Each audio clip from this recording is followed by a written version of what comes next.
하나님 말씀 갈라디아서 2장 1절부터 10절까지 갈라디아서 2장 1절부터 10절까지를 같이 한 목소리로 공독하겠습니다. 14년 후에 내가 바나바와 함께 기도를 드리고 다시 예루살렘에 올라갔나니 계시를 따라 올라가 내가 이방인 가운데서 전파하는 복음을 그들에게 제시하되 유력한 자들에게 사사로이 한 것은 내가 다름질하는 것이나 그러나 나와 함께는 헬라인 기도까지도 억지로 할례를 받게 하지 아니하였으니 들어온 거짓 형제들 때문이라. 그들이 가만히 들어온 것은 그리스도 예수 안에서 우리가 가진 자유를 엿보고 우리를 종으로 삼고자 함이로되 그들에게 우리가 한시도 복종하지 아니하였으니 이는 복음의 진리가 항상 너희 가운데 있게 하려 함이라.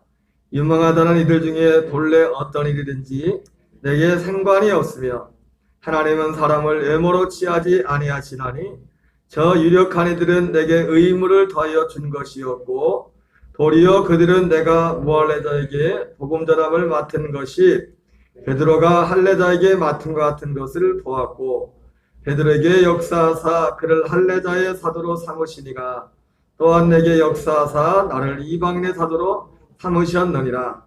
또 기둥같이 여기는 야고보와 게바와 요한도 내게 주신 은혜를 알므로 나와 바나바에게 친교 약속을 하였으니 우리는 이방인에게로 그들은 할례자에게로 가게 하려 함이라. 다만 우리에게 가난한 자들을 기억하도록 부탁하였으니 이것은 나도 본래부터 힘써 행하여 왔노라. 아멘. 오늘은 갈라디아서 2장 1절부터 10절까지 말씀을 함께 읽었습니다. 특별히 오늘 이 말씀은 사도 바울이 세 번째 예루살렘을 방문한 예루살렘 종교회의와 관련된 말씀을 전하도록 하겠습니다. 사도 바울이 처음에 이제 30대 초중반에 회심을 하고서 3년 동안 아라비아에 갔다가 이제 그 이후에 이제 예루살렘에 올라갔었죠. 그때 올라가서 한 번도 만나지 못했던, 말로만 사도 바울 들었었는데 가보니까 사도 바울이 전하던 그 복음과 그 유대 교회와 사도들이 전하던 복음이 동일했다. 그런 말씀 우리가 함께 드렸습니다. 그리고 성경에 안 나오지만 그 위에 두 번째는 사도행전 9장인가 보면은 예루살렘 교회에 그 천하의 흉년이 들었을 때 아가보란 사람이 예언을 했지 않습니까? 천하에 이제 흉년이 들었으니까 흉년에 대한 예언에는 실제로 흉년이 들어서 예루살렘 교회, 모교에 있는 예루살렘 교회가 어렵게 되자 안디옥에 있었던 바울과 바나바가 부지할 목적으로 두 번째 방문을 하게 됩니다. 그리고 오늘 이 본문의 말씀은 그리고 그 이후에 14년 후라고 하는데 14년 후는 맨 처음 1차 예루살렘에 1장에 나오죠. 1차 예루살렘에 방문한 그때부터 14년 후에 바울이 이제 정확히 말하면 사도 바울이 1차 선교 여행을 마치고 나서 이제 예루살렘을 방문했던 그때를 기록하고 있습니다.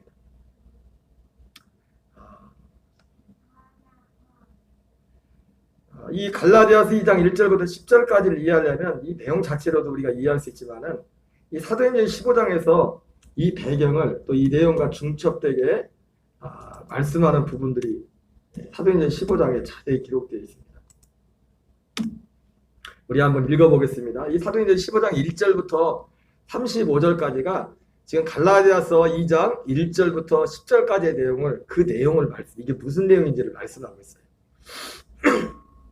우리 같이 읽겠습니다. 어떤 사람들이 유대로부터 내려와서 형제들을 가르치되 너희가 모세의 법대로 할례를 받지 아니하면 능히 구원을 받지 못하리라 하니. 이 말씀은 이 바나바와 바울은 안디옥에 있어요. 안디옥. 그들이 거주하는 곳이 안디옥입니다. 안디옥이 어떤 곳이죠? 처음으로 그리스도인이라는 이름을 예수 믿는 사람들이 우리로 말하면 예수쟁이, 저 사람들의 이름을 그리스도인이라는 별명을 받은 곳이 안디옥 교회입니다. 안디옥 교회.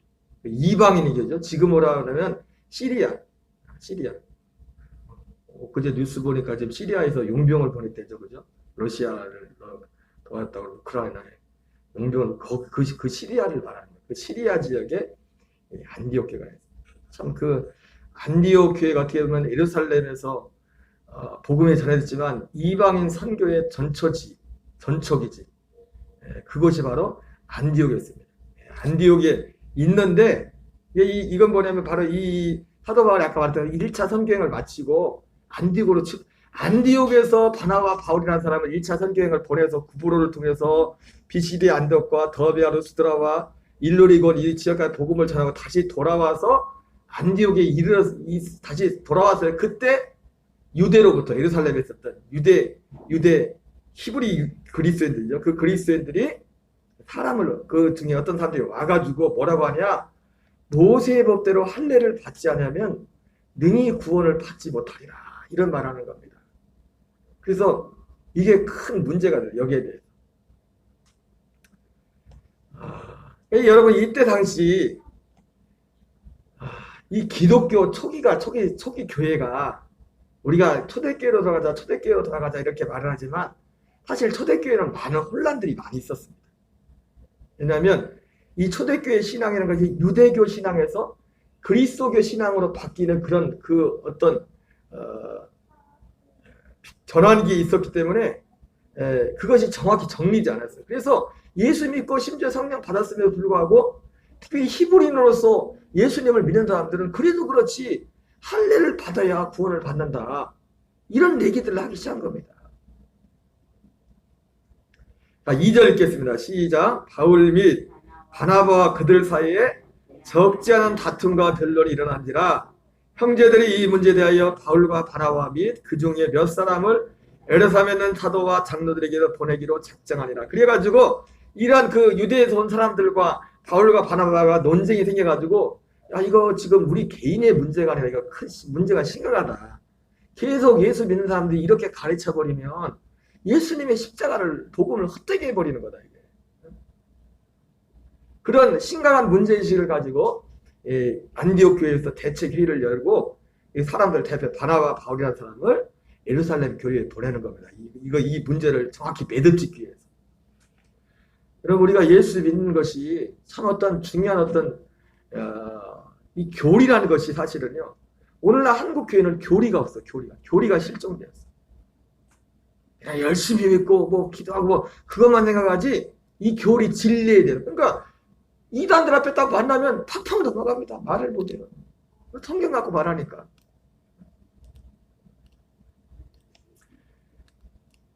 자, 3절입니다. 시작. 그들이 교회의 전송을 받고 베니게와 사마리아로 다니며 이제 내려가는 길에 이제 여기저기 들려다 가는 겁니다.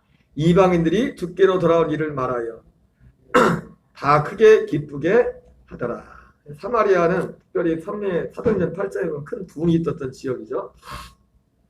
4절 있습니다. 예루살렘에 이르러 교회와 사도와 장로들에게 영접을 받고 하나님이 자기들과 함께 행한 모든 일을 말하며 바리새파 중에 어떤 믿는 사람들이 일어나 말하되 이방인에게 할례를 행하고 모세의 율법을 지키라 명하는 것이 마땅하다 아니라. 아까 처음에 그 유대에서 안디옥에 와서 말했던 그 사람들처럼 이 히브리파 바리새파 중에서 어떤 사람들이, 이 바리새파 누굽니까? 지금 예수 믿는 바리새파를 말하는 겁니다. 우리 예수님 때도 바리새파가 있었죠. 바리새파였는데 바리새인 중 그 대표 우리 니고데모라는 사람 있지 않습니까? 니고데모. 요한복음 3장에 바리새인 중에 니고데모라는 관원이 있었습니다.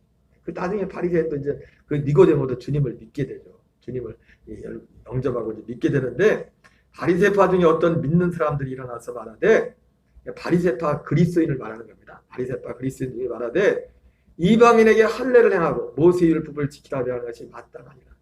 지금 그러니까 이런 분들이 오늘날 열심히 예수님을 믿는다고 하는, 특히 열심히 믿는 사람들, 교회 왔다 갔다 하시는 분도 많고 나름대로 열심히 있다고 예수 믿는 사람 중에 많은 경우가, 전부는 아니지만 한국 교회에 바리새인처럼 유대인처럼 예수 믿는 사람들이 있어요.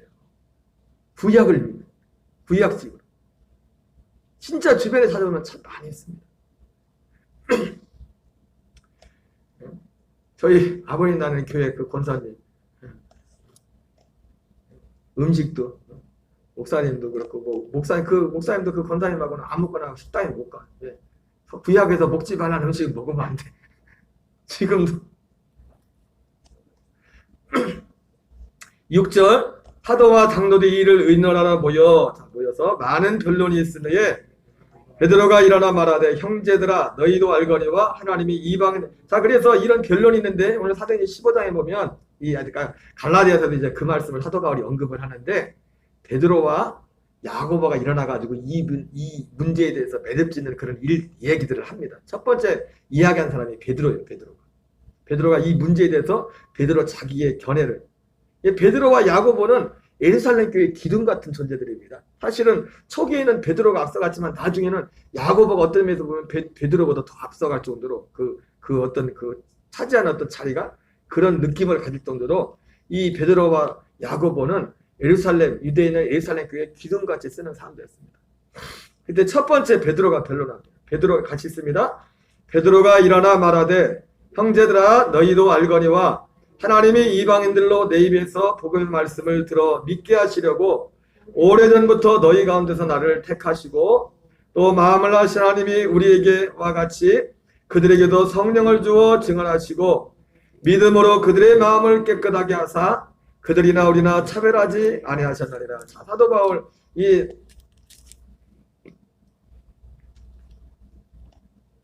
베드로가 여기도 마찬가지죠. 베드로도 지금 얘기하는 거 보면 사도 바울이 전한 복음과 똑같죠. 자, 믿음으로 그들의 마음을 깨끗하게 하셨다. 믿음으로. 사도 베드로가 이 말을 베드로서에서는 뭐라고 합니까? 베드로전서 1장에서는 믿음으로 마음을 깨끗한다는 것을 뭐라고 하냐면 베드로전서 1장 22절에 너희가 진리에 순종함으로 너희의 마음을 깨끗하게 한다. 진리에 순종한다. 믿음으로 그들의 마음을 깨끗하게 한다. 여러분 믿음으로 진리에 순종하면 우리는 우리 마음을 실제로 깨끗하게 할 수가 있습니다. 그냥 예수님의 피를 믿어서 피가 우리를 그냥 깨끗하게 하는 그런 의미가 아니라 이 믿음은 뭡니까? 믿음으로 말미암는 것은 믿음으로 이 말은 뭐냐면 지금 베드로가 한 말입니다.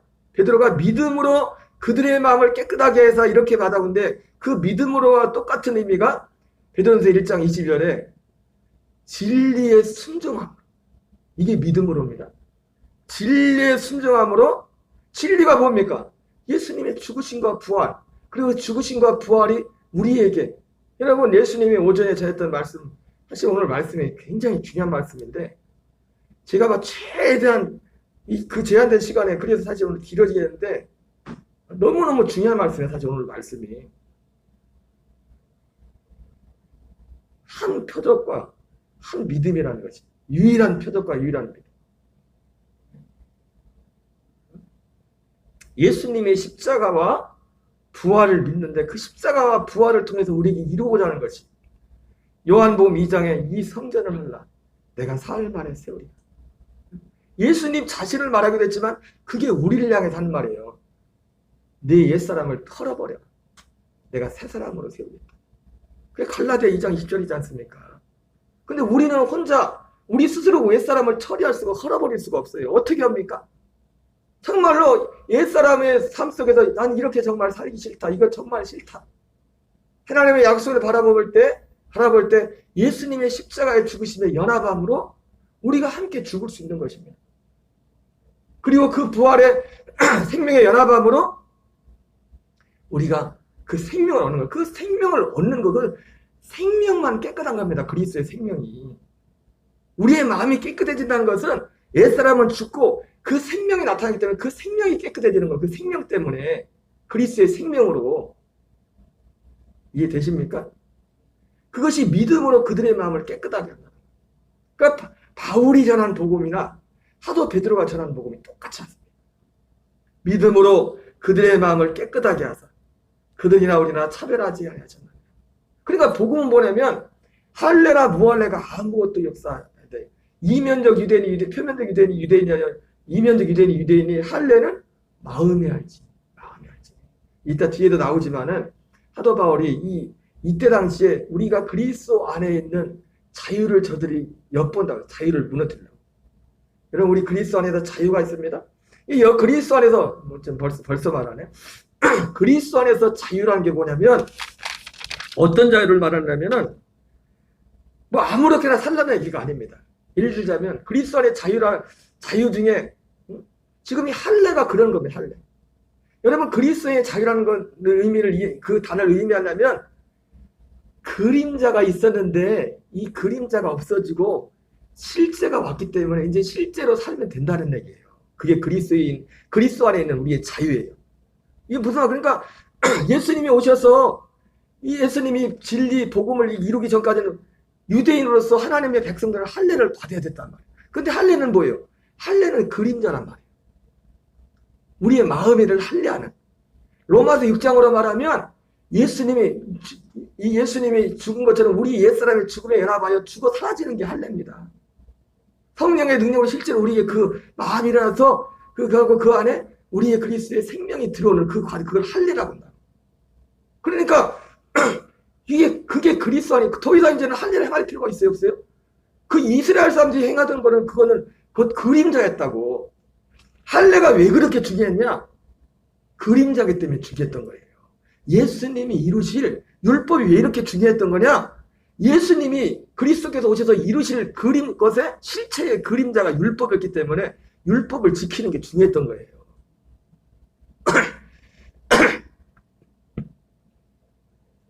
자, 할례도 그렇고 또 어떤 문제도 있습니까? 안식일 문제. 날과 달과 절기를 힘써 지켜. 안식일 문제도 또 안식일 문제 가지고 사람들이 문제를 걸죠. 날을 지키고 제가 어제 말씀드렸지만 참 집사람은 그런 얘기하는데 야 그분은 대단하다. 어떻게 52년 동안 한 번도 주일을 안 빠져. 그거 마음만 가지고도 또 안 돼요. 어디 아파서 병원에 누워있기라도 해봐. 사고라도 나와. 52년 동안. 여러분 그러나 우리는 그런 식으로 그 날과 절개 그 마음으로 그렇게 한 것은 중요한 거예요. 그게 결코 우리의 자랑은 아닙니다. 그게 자랑이 될 건 아니에요.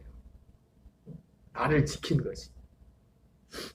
안식일도 그림자죠. 안식일 그림자예요. 안식일이 아니라 우리는 주일을 지키죠. 근데 안식일을 이제는 안 지키던 이유가 뭐예요? 실체가 왔기 때문에. 예, 그리스도 안에 안식이 있기 때문에. 예수님이 안식을 이루었기 때문에. 어떻게 안식을 이룹니까? 나는 죽고. 그러니까 안식에 대해 히브리서 뭐라 합니까? 하나님이 자기 일을 신같이 안식에 들어간 자는 자기 일을 신다고 했어요. 내 하는 일을 신 거예요. 그걸 안식이라고. 안식. 나로 살지 않고 그리스도로 사는 거예요. 내 옛사람으로 살지 않고 그리스도의 생명으로 사는 거예요. 실제. 이것이 그리스도 안에 있는 자유, 그리스도 안에 있는 자유예요, 자유. 이 그리스도 안에 있는 자유가 뭐냐면 아무렇게 살아도 된다는 게 아니라 예수님으로 사는 자유, 예수님으로. 오직 그리스도 그 생명으로만 사는 자유. 그런데 바리새인들, 유대인들이 이 복음의 실체를 예수 믿고도 이해를 못하니까 할례를 행해야 된다는 거예요. 어떤 사람들이 와가지고 안식일을 잘 지켜야 된다는 거예요. 그리고 음식 문제도 지금도 음식을 그렇게 가려서 그 예수 믿는 거라고 하시는 분이 있으니 그분 불 받고 썩게 예수님 하나님을 만났던 분이거든요. 성령 받고 예수 믿지 않아. 근데도 여러분 이게 참 그러니까요. 음식도 마찬가지예요. 음식도.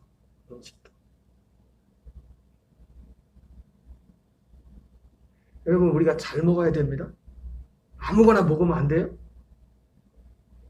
근데 예수님이 뭐라고 합니까? 사람이 입으로 들어가는 육신의 음식이 사람을 더럽게 하는 게 아니라 마음에서 나오는 것이 더럽게 한다는 거죠. 여러분 마음에서 나오는 게 뭡니까? 마음에 들어간 게 마음으로 나오지. 우리가 보고 듣고 이게 다 음식이거든요. 하루 살면서. 여러분 멀쩡하다가 이상한 TV 막 이상한 거 봐봐요. 이상한 생각이 들어오잖아요. 그죠? 계속 들으면 그게 마음에서 그게 또 이제 밖으로 나간다고. 그리스도 안에서 자유는, 그래서 뭐라고 합니까? 하나님 나라는 먹는 것과 마시는 것이 아니고 오직 성령 안에서 의와 희락과 평강이라고. 구약의 모든 율법들은 예수 그리스도께서 우리에게 오셔서 이룰 모든 그림자에 불과해요. 그렇기 때문에 이제는 더 이상 그거 가지고 왈가불가할 필요가 없어요. 진짜가 왔기 때문에. 진짜 안에서 진짜 마음의 할례를 행한 자는, 진짜 그리스도 안에서 우리가 진짜 안식을 우리 안에 안식 평안과, 왜? 예수님과 함께 두고 예수님과 함께 사는 그리스도의 그 생명 안에서 평안과 기쁨과 희락, 그리고 우리의 마음이 의와 희락과 평강으로, 의와 희락과 평강으로, 그것도 그리스도 안에서, 다 그리스도 예수 안에서 이것이 성취되는 거야. 이게 성취되는 거야. 자, 9절 계속 읽습니다. 믿음으로 그들의 마음을 깨끗하게 하사 차별하지 아니하셨느냐. 그래서 차별할 이유가 없죠. 이방인 헬라인 왜? 지금 겉으로 드러나는 게 아니라 그 마음에 이루시는 것이기 때문에. 결국. 그런데 지금 너희가 어찌하여 하나님을 시험하여 우리 조상과 우리가 능히 매지 못하던 멍에를 제자들의 목에 두려느냐. 그게 또 할례를 받아야 된다는 거예요. 그 할례 받아서 뭐 할 건데. 할례 받는다고 마음이 새로워지나? 할례 받는다고 사람 미운 게 미움이 없어지나? 이상한 마음이 막 없어지나? 할례 받는다고?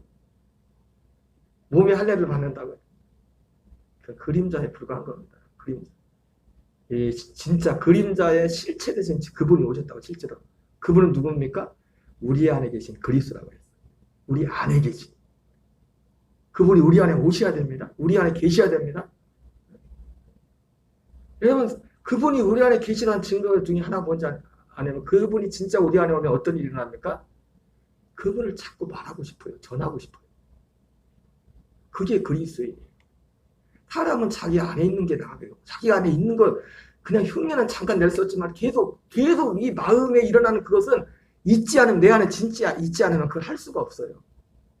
그러니까 여러분, 예수님을 10년, 20년 믿었다도 그런 마음이 없다는 것은 그분이 그리스도인이 아닐 가능성이 높아요. 그리스도인 누굽니까? 베드로의 고백처럼 은과 금은 내게 없지만 내게 있는 것으로 내게 주노니, 어떤 예수 이름으로 단순히 어떤 능력을 행하는 그게 아니라 그 생명이 있기 때문에 내게 있는 걸 준다면, 사람은 자기에게 있지 않으면 그걸 있어봐. 여러분, 있으면 자기가 없는 거 얘기합니까? 사람이 자랑할 때 너한테 있는 걸 얘기하잖아. 있는 거를. 왜 예수님을 말하지 않느냐? 없기 때문에 말을 하는 거야. 없기 때문에.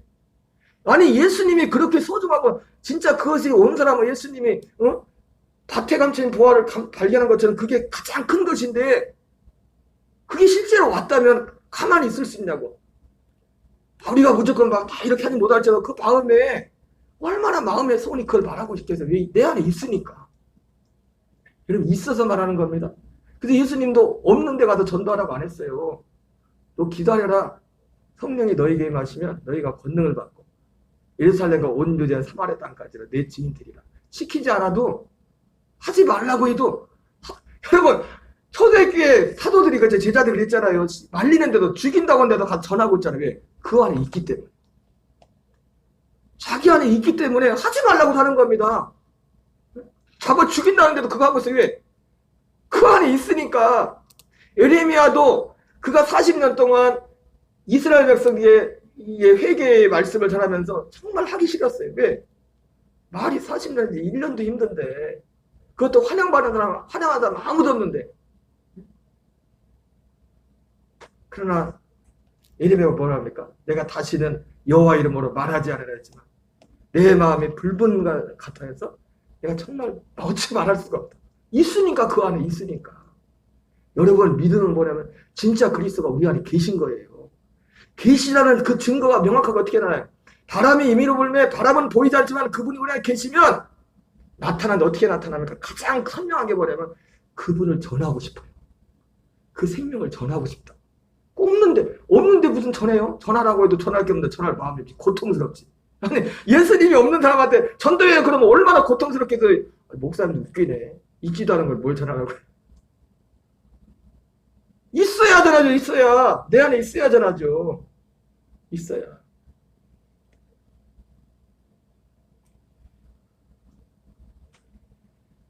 죄송합니다. 너무 흥분을 했네.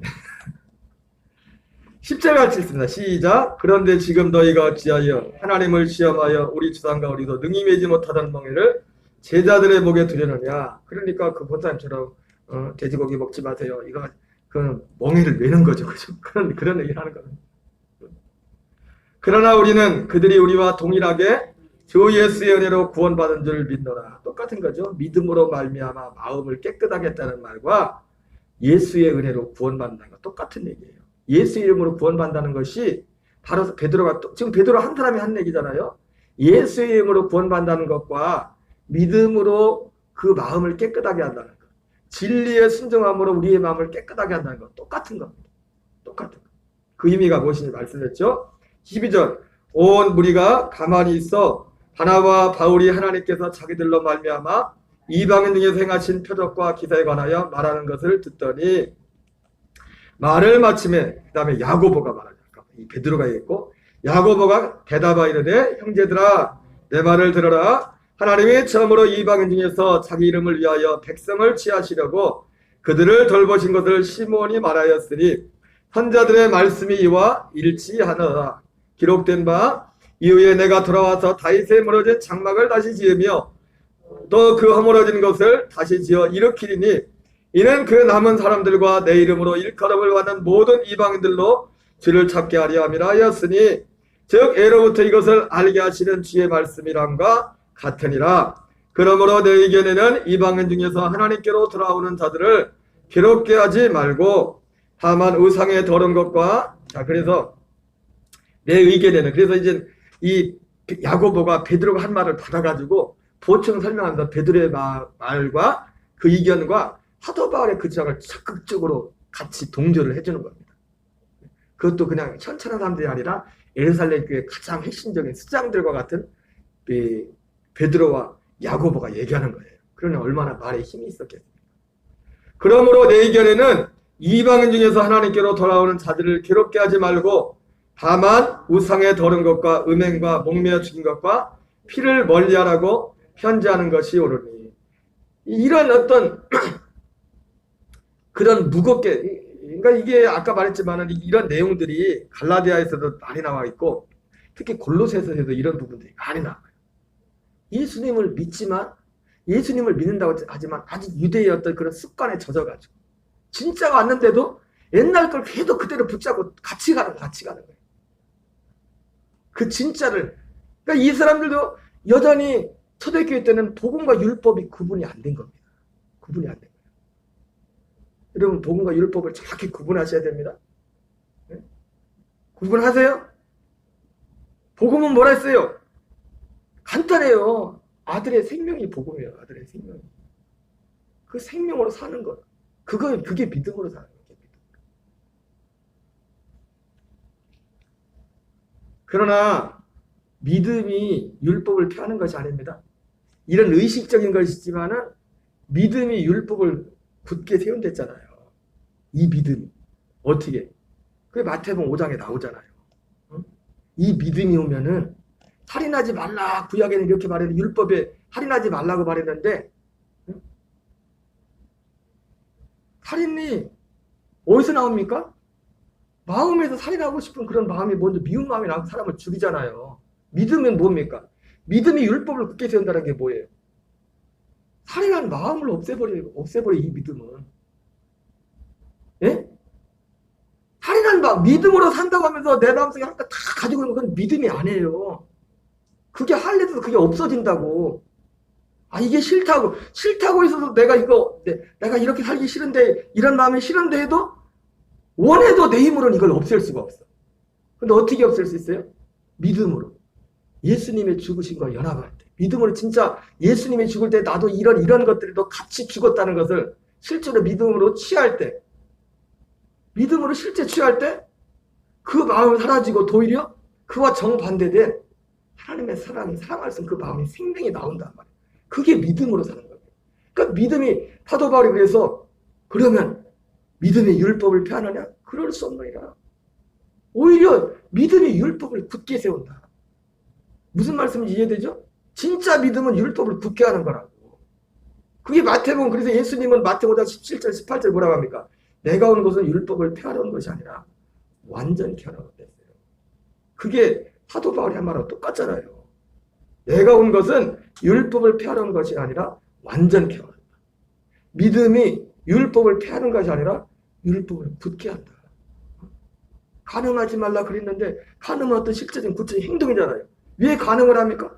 마음에 그런 마음이 있으니까. 근데 믿음은 뭐예요? 그 마음을 아예 없애버리는 겁니다. 마음은 내 안에 어떻게 내가 어떻게 없앱니까? 하지 말아야지 한다고 마음에 써져요? 더 하고 싶지 마음에서. 이 예수님의 죽으심과 부활에 연합할 때 믿음으로 취할 때 실제 그 일이 우리 안에 일어나는 겁니다. 그 안에. 그래서 율법은 행동으로 나오는 것만 통제하는데 믿음은 뭘 통제해요? 행동으로 나오죠. 우리 마음을 통제해버린다. 우리의 마음의 자체를 그 아예 없애버린다. 우리가 믿음을 취할 때. 다만 우상에 더러운 것과 음행과 목매어 죽인 것과 피를 멀리하라고 편지하라. 그래서 다른 거 다 알고 이제는 오직 우상에 더러운 것과 음행과 목매어 죽인 것과 피를 멀리하라. 요것만큼 하고 나머지는 다 그거 이래라 저래라 하지 말아라. 이렇게 회의 결론을 내리는 거예요. 계속 있습니다. 이는 예로부터 각성에서 모세를 절한 자가 있어 안식일마다 해당해서 그거를 읽음이라 하더라. 이에 사도와 장로와 온 교회가 그 중에서 사람들을 택하여 바울과 바나바와 함께 안디옥으로 보내기를 결정. 자, 그래서 이게 회의가 끝나서 이제 사람들 다 택해서 이 회의가 결정된 그 사안을 안디옥에 전달하기 위해서 바나바, 바울만 보낸 게 아니라 어떻게 보면 공증의 의미에서 예루살렘 교회에서 이렇게 결정되었다. 아니 바울과 바나바 둘만 딸랑 가면은 또 그럴 리는 없지만 지들끼리 해결해서 와서 또 얘기하는 건 아니야? 그럴 수도 있잖아요. 그러니까 예루살렘에 있었던 유력한 사람들을 같이 보내는 겁니다. 같이 보내가지고 지금 여기서 결정된 이 사안에 대해서 공증이라는 표현을 쓸 것 맞겠네요. 이게 분명하다는 것을 안디옥 교회에 가서 전달하도록 하는 내용을 합니다. 보내기를 결정하는 그 형제 중에 인도자인 바사바라는 유다와 실라더라. 그 편지에 편지를 붙여 이르되 사도와 장로된 형제들은 안디옥과 수리아와 길리기아에 있는 이방 형제들에게 문안하노라. 그런즉 우리가 가운데서 어떤 사람들이 우리의 지시도 없이 나가서 말로 너희를 괴롭게 하고 마음을 혼란하게 한다 하기로 사람을 택하여 우리 주 예수 그리스도의 이름을 위하여 생명을 아끼지 아니하며 우리가 사랑하는 바나바와 바울과 함께 너희에게 보내기를 만장일치로 결정하였노라.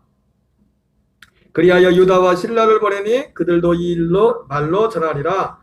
성령과 우리는 이 요긴한 것들 외에 아무 짐도 너에게 지우지 아니하는 것은 옳은 줄 아노니. 지금 결정이 옳다는 거죠. 우상의 제물과 피와 목매어 죽인 것과 음행을 멀리할지니라. 이에 스스로 상가면 잘되리라. 평안함을 원하노라 하였더라. 그들이 작별하고 안디옥에 내려가 무리를 모은 후에 편지를 전하니 읽고 그 위로한 말을 기뻐하더라. 유다와 실라도 선자라 여러 말로 형제를 권면하여 굳게 하고 얼마 있다가 평안히 가라는 전성을 형제들에게 받고 자기를 보내던 사람들에게 또 돌아가되 바울과 바나바는 안디옥에 유하며 수단 다른 사람들과 함께 주의 말씀을 가르치며 전파하니라. 여러분 오늘 사도 바울이 갈라디아서 2장 1절부터 10절까지 했던 날의 내용이 지금 이 얘기를 한 겁니다. 이 얘기를. 결론적으로 또 이 얘기를 한 최종적인 가장 큰 이유는 뭡니까? 복음은 오직 사도들이 전했고 자기가 전한 이 그리스의 복음만의 진짜 복음이라는 것을 다시 말하는 거예요. 이 얘기를 통해서. 이게 실제로 이 사건이 있었지만은 이 실제 구체적인 객관적인 사건 속에서 복음은 오직 무엇만 복음이라고요? 그리스의 복음만의 진짜 복음이라는 겁니다. 우리의 믿음이 어떤 게 진짜 믿음이냐? 지난주에 말했던 네 가지 하나님에 대한 믿음. 어떤 하나님, 우리는 유일한 하나님을 믿는데 어떤 유일한 하나님을 믿느냐? 이스라엘에 계시던 하나님을 유일하신 하나님으로. 하나님의 아들을 이 세상에 보내신 사람으로 보내신 하나님을 유일하신 하나님으로. 사람으로 오신 예수 그리스도를 유일하신 하나님으로. 성령으로 우리 안에 오시는 그리스도를 유일한 하나님으로 믿는 그 믿음만이 그것만이 진짜 믿음이고 그것이 복음의 원전, 그것이 복음. 이 위에 다른 복음을 전하는 자는 저주를 받을 자라. 15절. 지금 이 얘기를 하려고 지금 오늘 2절부터 10절까지 지금 오늘 사도행전 15장 1절부터 35절까지 그 내용을 가지고 사도 바울이 얘기를 하는 겁니다.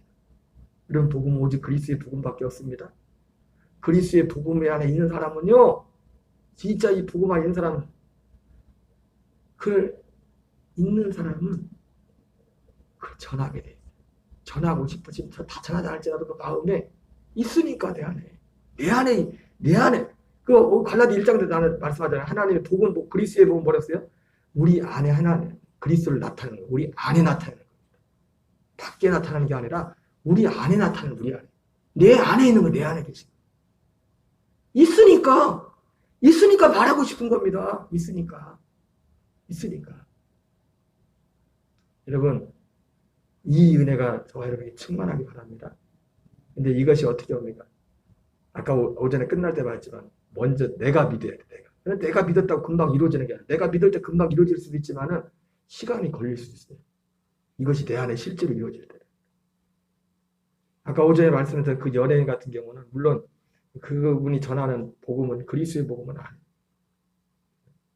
아니에요. 그 내용이 맥락이 뭔지를 아는데 구원파하고도 비슷하고, 예전에 보면은 아주 제가 90년대에 그 구원의 커트라인이라는 2권의 책을 썼던 신만철 목사님인데 그분이 있었어요.